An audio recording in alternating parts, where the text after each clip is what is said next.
आपको अपनी आत्मा कितनी मोटी दिखाई देती है और मैं कितना मोटा ताजा हूँ, ये नहीं लगता है? फिर अनुमानिक नहीं है। ये नहीं लगता है कि इतना पेट बड़ा हो गया तो आत्मा का बड़ा हो गया, नहीं लगता। मेरा बढ़ गया या किसका बड़ा, यानी मैं को लेकर के करते हैं तब तो सीधा हो जाता है, इतना लंबा चौड़ा।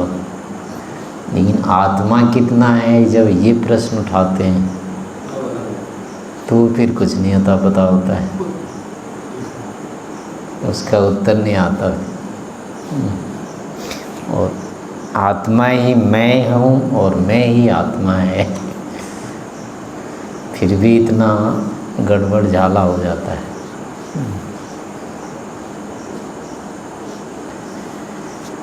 तो वस्तुतः ऐसा क्यों होता है? एक तो पहले लगना, ये मैं कैसा हूँ, कौन हूँ। इसके बाद है कि अपनी अनुभूति क्या कहती है। तो अपनी अनुभूति के दो भेद हो जाते हैं। एक तो जो कुछ पढ़ा सुना सा है उसके अनुसार हो जाता है, ऐसा होना चाहिए। दूसरा है कि वो लगने लगता है कि नहीं, ये तो ऐसा होना चाहिए। तो इसका कारण ये होता है कि वस्तुतः शब्द प्रमाण से तो हम जानते हैं आत्मा का, यानी हमारा स्वरूप क्या है, लेकिन वो ज्ञान केवल शाब्दिक है। और शाब्दिक जो होता है वो निर्णय अपना नहीं होता है, उसको हम केवल मान लेते हैं, बस इतने होता है। मना नहीं करते हैं, मान लेते हैं, लेकिन फिर भी वो समझ में नहीं आता है। दूसरा होता है कि शब्द प्रमाण के जो विषय होते हैं वो भी विशेष तो होते नहीं हैं, सामान्य ही होता है। वो ज्ञान ही थोड़ा ही होता है, मतलब विशेष ज्ञान नहीं होता है शब्दों से। भले ही वेद मंत्र से होगा लेकिन उससे विशेष ज्ञान नहीं होगा। उसका ज्ञान यथार्थ होता है लेकिन उससे जानने वालों को नहीं होता यथार्थ। यथार्थ मतलब विशेष नहीं होता है, निश्चयात्मक नहीं होता है, अथवा उसके स्वरूप का व्यवहारिक ज्ञान नहीं होता है शब्दों से, चाहे किसी के भी शब्द हों। तो जिन विषयों का हमने प्रत्यक्ष किया हुआ होता है उससे अगर मिलते जुलते विषय शब्दों के द्वारा कहा जाए तब तो वो समझ में आता है। लेकिन जिन विषयों का प्रत्यक्ष हमने किया ही नहीं है उसको कोई भी बताएगा, हमको नहीं आएगा पूरा समझ में। इसलिए ईश्वर के द्वारा बताने पर भी नहीं पल्ले पड़ता है। वेदों में तो सब कुछ यथार्थ ही बताया है ना, पढ़ भी लेते हैं, याद भी कर लेते हैं, लेकिन अंदर तो जाता ही नहीं हो। उसका एक कारण ये होता है कि शब्द प्रमाण के विषय प्रत्यक्ष के समान होते नहीं हैं, विशेष नहीं होते हैं, सामान्य ही होता है। इस कारण से फिर उसको क्या होता है, अनुमान में ले जाना पड़ता है। शाब्दिक ज्ञान यदि हमारे प्रत्यक्ष का विषय नहीं रहा, उससे मिलते जुलते दूसरे शब्द यानी वह अथवा वो ऐन्द्रिक नहीं है तो विश्वास नहीं होगा उस पर। और विश्वास करने के लिए फिर से अब होता है कि अनुमान से उसको करना होता है, शब्द को। शाब्दिक ज्ञान हो गया, जानने के बाद अब उसको फिर से अनुमान से सिद्ध करना चाहिए। अब यदि वो अनुमान से सिद्ध होता है तो अब क्या होगा, वो विश्वसनीय होगा। अब क्योंकि अनुमान जो होता है इसमें अपना निर्णय होता है, इसमें और किसी का नहीं होता है, शाब्दिक दूसरे का निर्णय नहीं होता है। प्रत्यक्ष वाला और अनुमान वाला निर्णय जो होता है वो अपना होता है। स्वयं यदि निध्यासन करके करेंगे, निश्चय करेंगे, तो निश्चय अपना ही होगा। तो अपना होने से फिर वो विशेष होगा, यद्यपि उसके भी विशेष सामान्य ही रहते हैं। अनुमानिक ज्ञान भी सामान्य ही होता है, जैसे शाब्दिक ज्ञान सामान्य होता है, मिलता थोड़ा मोड़ा से मिलता जुलता, विशेष नहीं होता है। ऐसे अनुमानिक ज्ञान भी विशेष नहीं होता है, सामान्य ही होता है वो, लेकिन अपने लिए अधिक विश्वसनीय होता है। शब्द प्रमाण से अधिक हमको अनुमान प्रमाण पर विश्वास होता है। जिसको हमने अनुमान से जाना है वो शब्द प्रमाण से अधिक बलवान लगेगा। तो इस कारण से इन परोक्ष विषयों को, आत्मा आदि को, ईश्वर आदि को, मन है, बुद्धि, जो कुछ भी है, जितने भी परोक्ष विषय शब्दों से जानते हैं, उनको फिर से हमको अनुमान से सिद्ध करना होता है कि आखिर ये ऐसे ही हैं या नहीं हैं।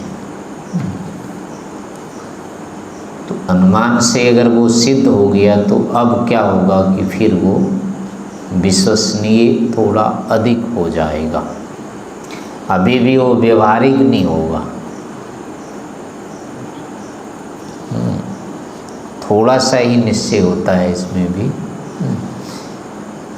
जो प्रत्यक्ष के विषय होते हैं वो अनुमान से सिद्ध होने पर वो तो व्यवहारिक हो जाते हैं। जो परोक्ष वाले रहते हैं वो अनुमान से भी व्यवहारिक नहीं हो पाते। यद्यपि निश्चय हो जाता है दृढ़ उसमें, लेकिन वो भी पूरा व्यवहारिक नहीं होता है, थोड़ा थोड़ा होता है, व्यवहार में आता है, अधिक नहीं हो पाता है। तो इसलिए फिर उसको क्या होता है, अब प्रत्यक्ष करना होता है।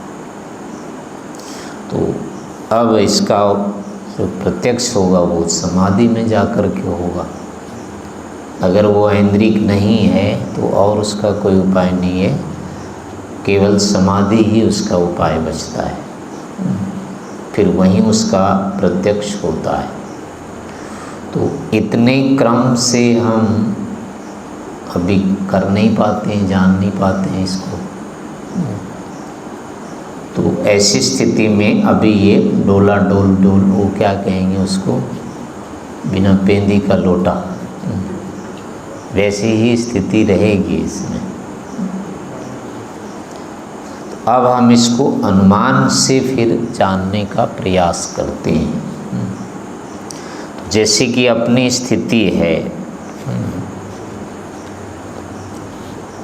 कैसी है, या वास्तविक में हम इतने मोटे ताजे ही हैं, शरीर ही हम हैं, या शरीर से भिन्न हैं, क्या हैं। इसके लिए जब ये प्रश्न आएगा तो अब यही अलग अलग ढंग की जो अनुभूतियाँ हैं अपनी, यही फिर वहाँ हेतु रूप में आते हैं। अगर इतना बड़ा लंबे चौड़े हम होते तो जब तक इसमें परिवर्तन नहीं होता, भीतर हमारे निश्चय में परिवर्तन नहीं होना चाहिए था। ये तो ज्यों का त्यों रहता है, हमारा निश्चय बदल जाता है। यानी जिन विषयों को हम जान रहे होते हैं वो विषय अचानक थोड़ी मोड़ी इधर उधर उलट पुलट हुआ, या झगड़े झंझट होते हैं, कुछ हो जाते हैं, कोई विशेष आपत्ति आ गई, सब भूल भाल जाते हैं एकदम से। कुछ नहीं याद रहता है, कुछ नहीं दिखता है। और सामान्य रूप से मान ले किसी रास्ते पर चल रहे होते हैं और रास्ता एकदम ठीक ठाक है और पता लगेगा कि पीछे से कोई मारने वाला आ रहा है, लुटेरा आ रहा है।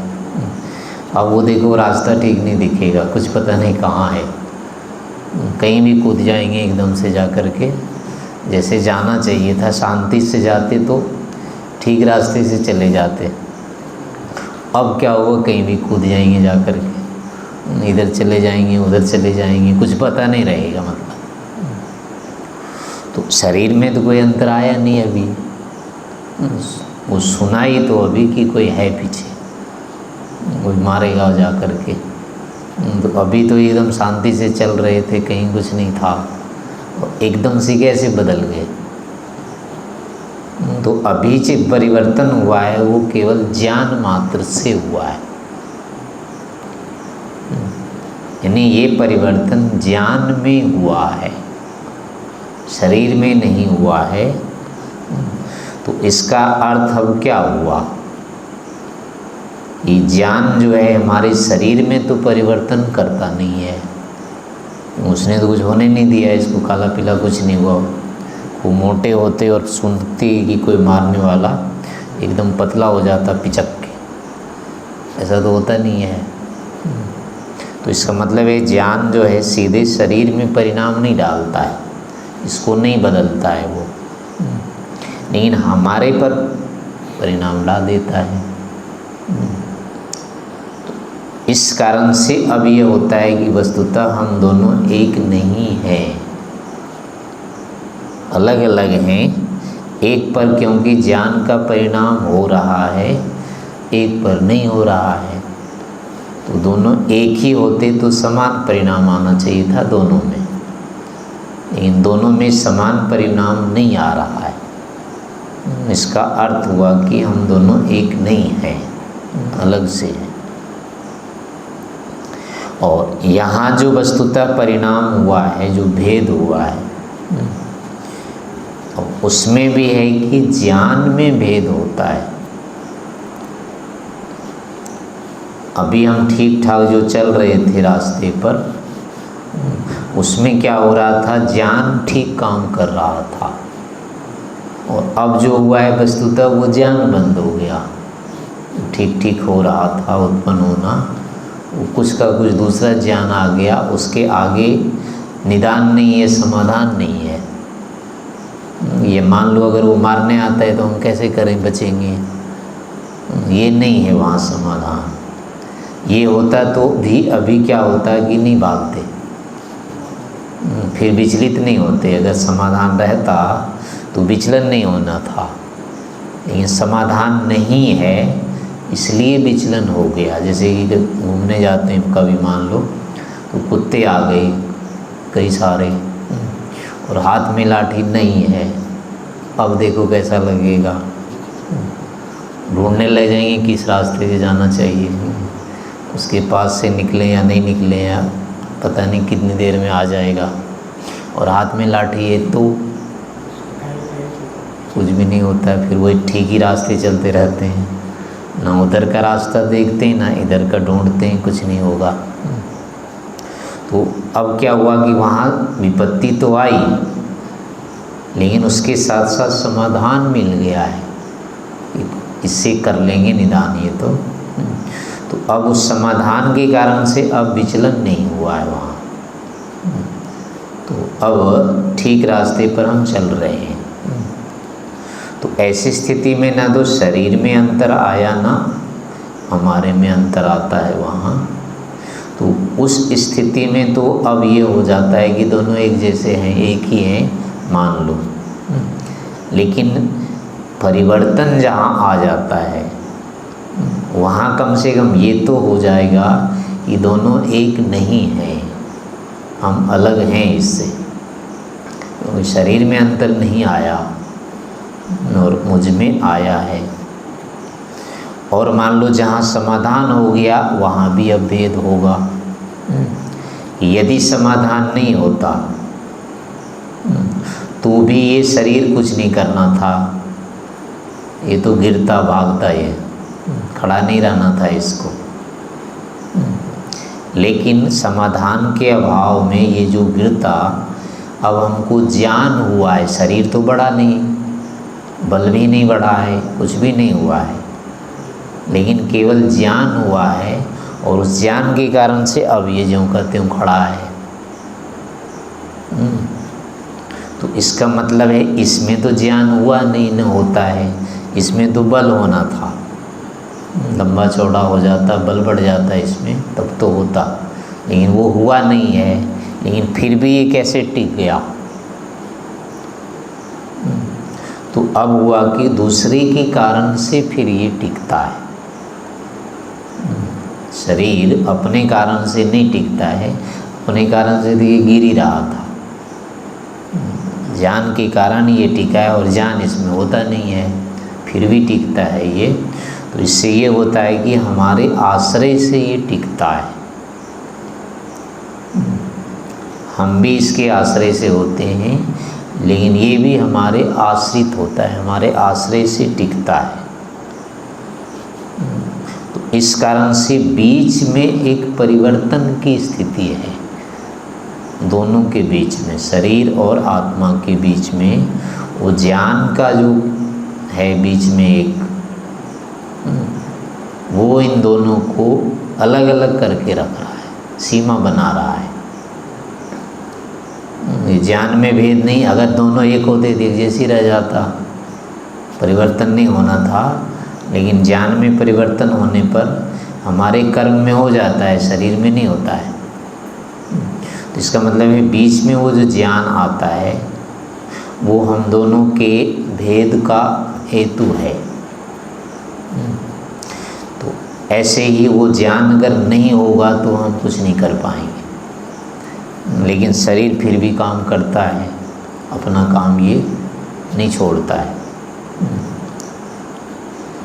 यानी इससे जो होना है वो तो इसके रूप रंग आदि जो भी रहते हैं वो तो वैसे ही रह जाते हैं, ज्ञान बंद हो जाए या चालू हो जाए उससे कुछ नहीं अंतर आता है इसमें।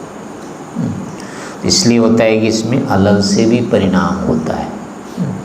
और दूसरी बात ये है कि अब हम कभी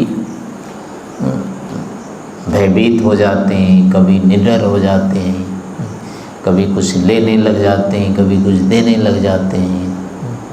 ये सब जो परिवर्तन बीच में हो रहा होता है वो ना तो हम में होता है ना शरीर में होता है।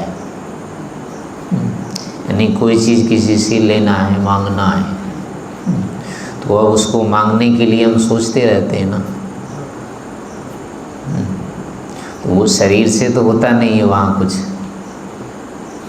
अंदर ही सोचते रहते हैं, मांगूं कि नहीं मांगूं, पता नहीं क्या कहेगा, देगा कि नहीं देगा, ये सारा बीच में चलता रहता है। तो अब क्या है कि उस वस्तु के अभाव में अभी तो हम हैं ही, क्योंकि मांगने के लिए जब खड़े हैं तो इसका मतलब हम हैं तभी तो। और उस वस्तु के विषय में भी अब हो रहा है कि मिल जाएगा तब तो ठीक है, नहीं मिलेगा तो पता नहीं क्या होगा।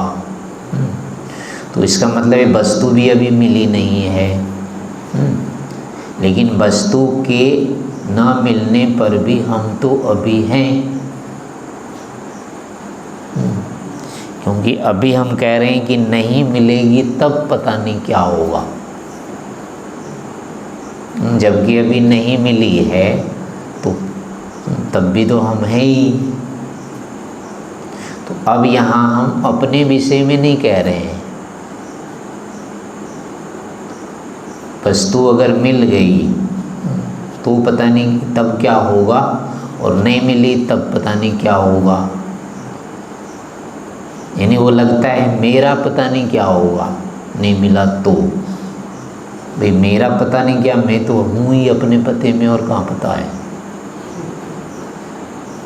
हम तो पूरे पूरे होकर के ही तो कह रहे हैं नहीं कि पता नहीं क्या होगा, और कोई थोड़ी कह रहा है। तो हम तो ये पूरे के पूरे अभी हैं ही, और जबकि वो नहीं मिला है तो उसके अभाव में ही तो हम हैं अभी, उसके भाव में थोड़े हम, उसके बिना ही तो हम अभी हैं। तो उसके बिना यदि हम हैं तो नहीं होने पर भी तो होंगे ही फिर, उसके बिना तो होते ही हैं हम फिर। तो इसका मतलब वो उसके होने से फिर अपना क्या होगा? अपना कुछ नहीं हो पाएगा, क्योंकि हम तो उसके बिना है ही नहीं। अब क्या होगा उससे? तो अब इससे होता है कि फिर हम किसी अन्य और निमित्त के लिए उसको चाह रहे हैं। वो नहीं मिलने पर जिसके लिए हम चाह रहे हैं वो नहीं हो पाएगा। उसका अभाव होने पर अब उसमें अंतर आएगा, हमारे स्वरूप में नहीं आएगा, अपने में नहीं आएगा अंतर, क्योंकि हम तो उसके बिना है ही, पूरे पूरे हैं। तो अपने में कैसे अंतर आना है? हम तो पूरे हैं। तो अब फिर होता है कि वस्तुतः हम अपने से अतिरिक्त की कामना करते रहते हैं। जो भी चाह इच्छा हमारी होती है वो अपने लिए कुछ नहीं होती है, क्योंकि हम तो पूरे होते ही अपने चाहेंगे क्या। इसलिए जो भी इच्छा होगी या तो सुख के लिए होगी, ज्ञान के लिए होगी, इनके लिए इच्छा होती है हमारी, ये नहीं रहते हमारे पास। तो अगर वो चीज़ मिल गई तो सुख हो जाएगा, और अगर नहीं मिली तो दुख हो जाएगा।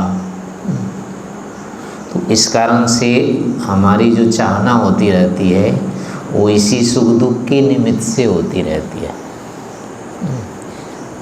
इच्छा हो गई पूरी तो सुखी हो जाएंगे, सुख हो जाएगा वो। और इच्छा पूरी नहीं हुई, मतलब वो चीज़ नहीं मिली, तो हम दुखी होंगे। इससे ज़्यादा कुछ नहीं होने वाला है। यानी होता जो कुछ है वो वस्तुतः सुख दुख ही होता है। तो हमारा कुछ नहीं होता है, लेकिन हमको उस सुख दुख के कारण बाधा और खुलापन होता है। जब हमको दुख होता है तो हम बाधित हो जाते हैं, फिर कोई व्यवहार नहीं कर पाते। और सुख होता है तो हम निर्बाध हो जाते हैं, फिर हम कोई भी व्यवहार करने लग जाते हैं या करने में समर्थ हो जाते हैं। तो यहाँ हानि लाभ आदि जो कुछ भी होता है वो वस्तुतः व्यवहार का होता है या सुख दुख का होता है। तो इसलिए अब क्या हुआ कि जो कुछ भी हमको प्राप्त होगा तो वो प्राप्त यही होगा, या तो सुख होगा या दुख होगा। और उस सुख दुख होने के बाद फिर हम क्या करते हैं? बाहर ही तो कुछ करते हैं ना, अंदर तो क्या करते हैं? अपने में कुछ करने का तो होता ही नहीं है, क्योंकि अपने तो रहते ही रहते हैं, अपने में कुछ करना नहीं होता है। जो भी करना होता है सो बाहर ही करते हैं। जब भी देखो कोई काम हो गया, संतुष्टि हो गई, तो वो बाहर उछलने लगते हैं। जब दुख होता है, कोई पीड़ा होता है तो किवाड़ बंद कर लेते हैं, फिर अंदर घुस जाते हैं। लेकिन अंदर आनंद आ गया तो क्या करते हैं? किवाड़ तोड़ के बाहर आ जाते हैं, फिर अंदर नहीं बैठते। प्रसन्नता होने पर, सुख होने पर हम अंदर नहीं बैठते, बाहर निकल आते। तो भीतर जो होता है, भीतर का मतलब होता है हम बाहर प्रतिक्रिया करने लग जाते हैं बस। इसलिए अगर सुख होगा तो हम भीतर कुछ नहीं करेंगे, जो भी करेंगे वो बाहर आके करेंगे। लेकिन यदि दुख होगा तो अब वो बाहर के काम हम बंद करेंगे। फिर भीतर कुछ नहीं करते हैं, भीतर भी करते तो क्या करते हैं? सो जाते हैं अधिकतम, या सोने का प्रयास करते हैं, उसको पूरी तरह से उसको विषय को भुलाने का करते हैं। इसलिए बहुत अधिक दुख कष्ट बाधा आती है, उसमें हम यही करते हैं कि बाहर से ही कटते हैं बस। बहुत पीड़ा शोक होने पर किसी से मिलना नहीं चाहते हैं, किसी से बोलना नहीं चाहते हैं, कुछ भी अच्छा नहीं लगता है, इसलिए हम किवाड़ बंद कर लेते हैं। तो उसमें क्या हो रहा है? बाहर के साथ केवल संबंध ही तो कट रहा है ना, और क्या करते हैं? और कुछ नहीं होता है। और संबंध कटने के बाद फिर शांति हो जाती है, क्योंकि अकेले भी दुखी नहीं होते हैं। फिर बहुत भयंकर भी दुख हो रहा हो और एकदम से अकेले हो जाओ, फिर दुख नहीं होगा, दुख तब होगा उस समय भी अगर किसी को याद कर रहे हैं, किसी के साथ संबंध कर रहे हैं, लेन देन कर रहे हैं, या तो साक्षात रूप में कोई सुनने वाला हो, जानने वाला, देखने वाला हो, या फिर स्मरण से हो, तब भी दुख भी होगा। लेकिन अगर कोई नहीं जानने वाला हो तो दुख नहीं होता है। कभी आपने देखा होगा चलते चलते फिसल के गिर जाते हैं कीचड़ में, तो अकेले होते हैं तो कोई ज़्यादा डर लगता है यहाँ, उसमें देखते हैं किसी ने देख तो नहीं लिया। जब होता है कोई देखने वाला होता है तो ज़्यादा कष्ट होता है, अरे क्या हुआ, गिर गया, इधर हो गया, उधर हो गया।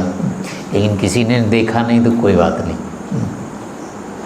बच्चे भी ऐसे होते हैं, अकेले में कम रोते हैं, लेकिन कोई उसको देखने वाला हो तो खूब जोर से रोता है वो। अकेले में करेगा तो आखिर करेगा क्या, कुछ होना ही नहीं होता है। तो ऐसे अंदर भी यही होता है, अंदर भी जो कुछ भी हमारा उथल पुथल है या जो कुछ भी व्यवहार होता है वो तभी तक होता है जब हम बाहर से किसी न किसी रूप में जुड़े रहते हैं, संबंध के कारण से वो होता है। अन्यथा संबंध यदि कट जाए तो अंदर कुछ नहीं होता है। तो अंदर जो कुछ नहीं होना होता है वही अपनी स्थिति है बस। यानी अब इससे ये होता है कि हमारा स्वरूप क्या है, बस केवल अस्तित्व मात्र है और कुछ नहीं होता है। हम केवल हम होंगे तो कुछ नहीं करेंगे, बस केवल होंगे, होना ही होता है, इससे ज़्यादा कुछ नहीं होता है। और दूसरी बात होता है कि जब हम कुछ करने लगते हैं तो चूँकि अब क्या होता है कि हम फिर साधनों के माध्यम से करते हैं, बिना साधन के कुछ नहीं कर पाते। तो इसलिए हम जो भी प्रतिक्रिया कर रहे होते हैं अभी, तो अब इसमें देखना है कि जितनी भी प्रतिक्रियाएं हमारे हैं उसके पीछे पीछे कोई न कोई साधन है। तो धीरे धीरे उन साधनों को छोड़ते जाओ, कार्यों को हटाते जाओ, संबंधों को और साधनों को हटाते जाओ। हटाते हटाते ऐसी स्थिति आएगी कि अब कोई कार्य होगा नहीं, कुछ करने के लिए नहीं बचेगा। तो अब वो जो स्थिति आएगी वो अपनी स्थिति होगी। जहाँ तक कुछ कर्म हो रहा है वो या तो शरीर है या इंद्रियां हैं या मन है, मन तक ही कार्य होते हैं, मन के आगे फिर कार्य नहीं होता है। इसलिए अपना जो स्वरूप है वो मन से आगे है, यानी जहाँ आगे कुछ नहीं करना होता है वहाँ पर है जाके। कोई प्रतिक्रिया नहीं होगी, कुछ नहीं होगी, जहाँ वैसा अपना स्वरूप है। तो इसलिए भीतर जब हम अपने को देखने लगते हैं तो वहाँ ये देखना है कि अभी क्रिया हो रही है कि नहीं। यदि क्रिया हो रही है, कोई दबाव हो रहा है, तो निश्चय से अभी अपना वाला स्वरूप नहीं है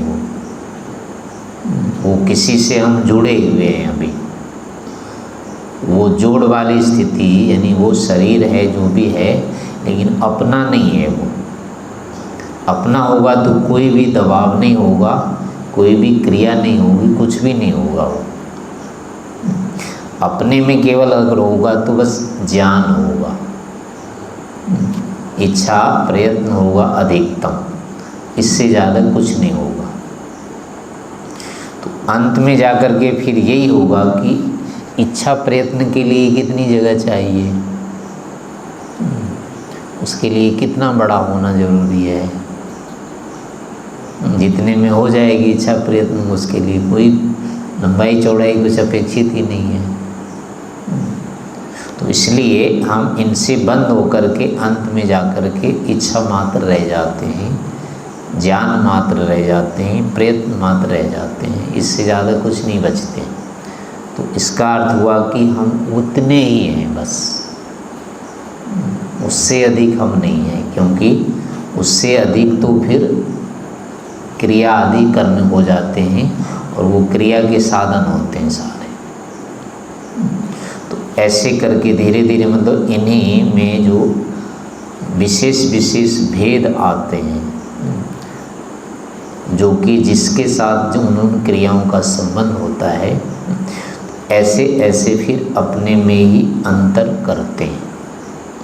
तो यही होता है अनुमान की प्रक्रिया कहलाती है। ऐसे ऐसे करके अनुमान होता है। इसी तरह से जैसे कि अब होगा कि हम इतने जितने मोटे दिखते हैं, बड़े लगते हैं अपने आप को, वो सारा का सारा क्या होता है, संबंध मात्र होता है। शरीर के साथ संबंध बना हुआ है, ऐसे धन के साथ संबंध बना हुआ है, ज्ञान के साथ संबंध बना हुआ है, मन के और किसी के ऐश्वर्य के साथ संबंध बना हुआ है, तो लगेगा कि मैं बड़ा हूँ। और इनके साथ यदि संबंध नहीं रहेगा तो फिर बड़ा हूँ नहीं लगेगा। तो भीतर क्या होता है, हम अपने को छोटा नहीं देख पाते, यानी अपना जितना भी स्वरूप है ना, वो अपने को सहन ही नहीं होता है। मैं इतना छोटा कैसे हो सकता हूँ, क्योंकि उसमें फिर यही होता है, धन से, मान से, ज्ञान से, सबसे अलग होना होता है, कुछ नहीं बचेगा फिर वहाँ। तो वस्तुतः इनका नहीं होना स्वीकार नहीं होता है। हम धन से रहित कैसे हो सकते हैं, ज्ञान से रहित कैसे हो सकते हैं, मान से रहित हम कैसे हो सकते हैं, इसका समाधान नहीं होता है वहाँ।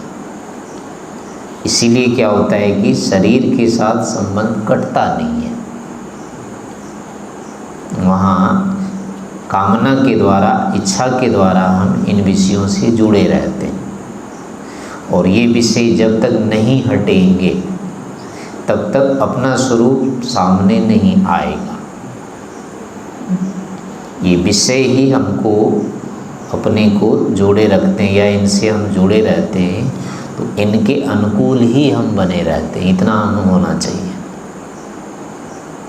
तो इसलिए अपने स्वरूप में जाने के लिए फिर ये होता है कि जैसे जैसे ये संबंध कटते जाएंगे, वैसे वैसे हम अपनी स्थिति में आते जाएंगे।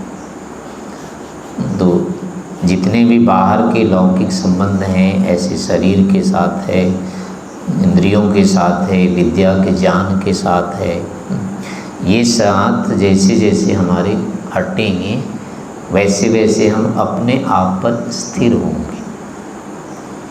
और जब तक इनके साथ संबंध हमारा है ये नहीं दिखेगा, तब तक अपना स्वरूप नहीं आएगा सामने। इनके छूटने पर, हटने पर आएगा।